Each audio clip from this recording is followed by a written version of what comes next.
Hey yo everyone, Andrew here, bringing you another video review, and today we're going to be doing Detective Comics, issue number 6. Take a look at this comic cover right here.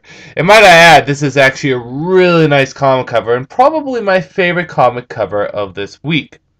Now, Detective Comics, issue number 6, is a continuation of the story setup that we get from issue number 5. And basically this story is taken from 4 different perspectives. The first perspective is from a group of thieves, for lack of a better term. A woman with an eye patch and a man who can actually manipulate his face and make his face look entirely different depending on how he manipulates it. It's due to some kind of chemical accident that he had. And they want to plan a heist dealing with the Penguin.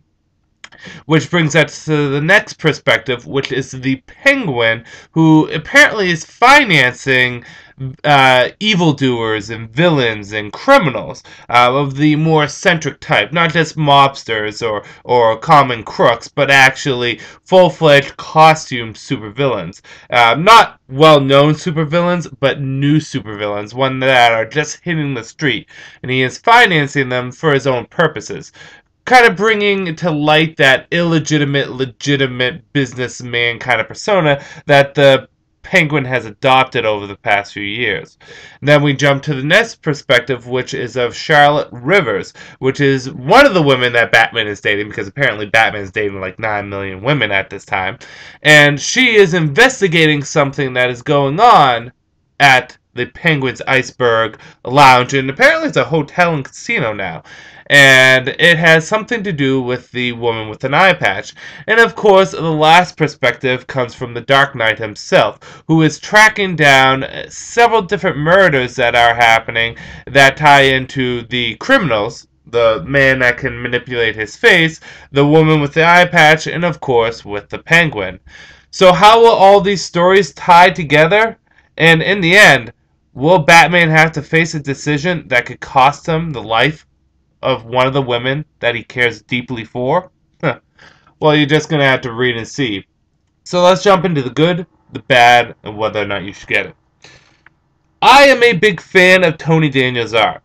Some people out there aren't, and that's fine. I mean, people have different opinions and different perspectives. I know a lot of people out there that like Rob Liefeld's art. I'm not a big fan of that. But I really do think Tony Daniels' art is really good on Batman. And what I really like about Tony Daniels' art with Batman, as opposed to some of the other art, is when he does Batman, he gives Batman almost that creature of the night look to him. In certain areas, when Batman's in an alleyway, all you can see is the cowl and the cape, and it really does give off that the mythos, the myth of Batman himself, which is good. I like that. And in general, his art is very good. I really like his take on the Penguin. I think his Penguin looks very nice, and it has the classic Penguin colors and suit. So on a whole, the art is fantastic as always.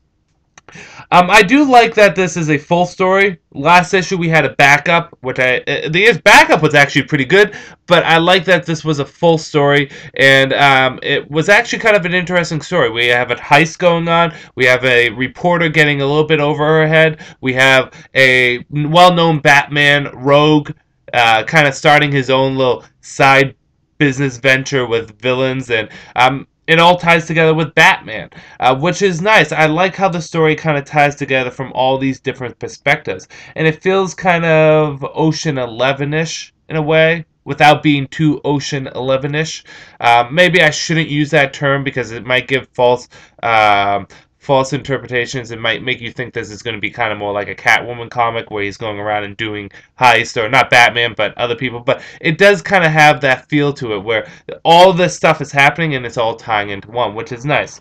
The dialogue is good, and what I particularly like about Tony Daniels' Batman is he's a little bit more aggressive than the other Batmans we've been getting, like Scott Snyder's or Peter Tomasi's or David Finch's, or even if you go to Jeff Johns or Dan Jurgens' Batman that are in the Justice League.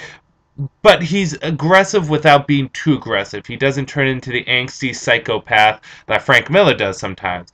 For example, Batman, he gives off the persona of he's this monster to the criminals, and he even goes so far as to inflicts pain on them, but he never gets into that angsty, I am the night kind of person, which is funny because Tony Daniel did use that dialogue in issue number 1, but I think he has a good balance on a unique take on Batman.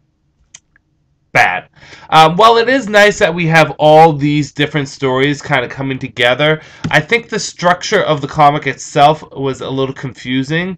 I felt as though I didn't know what was in the past, what was in the present. I didn't know if something was a flashback, maybe like a day ago, or if it was happening right now. Particularly the Batman scenes. It starts off with the two criminals, and then it moves to the Penguin, and I thought those were in present day, and then it moves to Batman, which I thought was in past, but I think it's also in present day. So I think the structure of the comic could have been handled a little bit better, and the transitions from story to story could have been handled a bit better.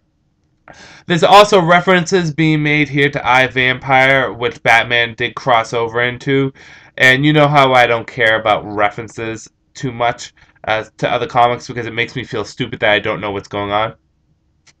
So that was a bit annoying. I don't blame Tony Daniel too much for that because a lot of comics have been doing that.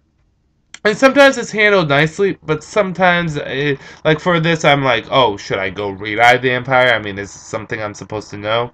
Or should I just ignore it and go on with my day? So th- that was a little annoying. And the last thing is I do like Penguin financing criminals, but I don't care for him financing super villains. I think he would be better financing the mob or gangsters or drug lords or just in general, if normal could be really the word you could use, criminals, not supervillains over the topness. Which brings us to whether or not you should get it. Despite its faults, Detective Comic issue number 6 was a good issue. I think another fault comes from it is it doesn't feel like too much of a continuation of the previous issue, but it was still enjoyable, it was still fun, and I had a good time reading it. I'm going to give it a solid 4 out of 5 stars. That might be a little generous. Maybe it's because I'm liking what Tony Daniel's doing with Batman in Detective, kind of giving him more of a detective feel to it, more of a street level crime feel to it. But it's enjoyable and it's fun, and I enjoy the Penguin, so I am going to give it a solid 4. I think people will enjoy it if they pick it up. So, with that said, I'm going to end this review here. This is Andrew saying peace out for now.